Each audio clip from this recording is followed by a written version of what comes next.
AHN news خبر دنیا بھر سے۔ تلنگانہ اسمبلی انتخابات کی پیش نظر لائسنس یافتہ ہتھیار جمع کروا دینے کے احکام۔ حیدرآباد و سائبرآباد اور رچاکنڈا پولیس کی جانب سے لائسنس یافتہ ہتھیار جمع کروا دینے کی احکامات جاری کر دیے گئے ہیں۔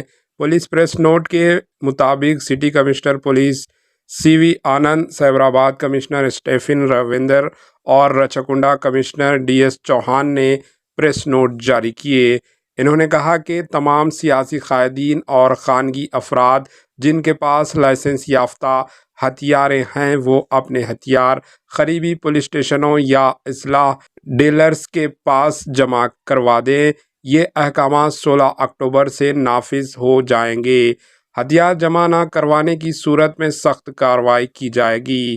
انتخابات کے الیکشنز کے بعد 10 دسمبر کو اپنے ہتھیار واپس حاصل کر سکتے ہیں۔ انہوں نے کہا کہ رقم اور شراب کی منتقلی کے خلاف پولیس مہم تیز کر چکی ہے۔ اس کے علاوہ رقم کی منتقلی اور خلاف ویجیلنس ٹیم کو تیار رکھا گیا ہے۔ انتخابات کے لیے 15 نوڈل آفیسرز کی ٹیم تشکیل دی جا چکی ہے۔ Bureau report AHN news. AHN news کو لائک کریں، شیئر کریں اور سبسکرائب کرنا نہ بھولیں۔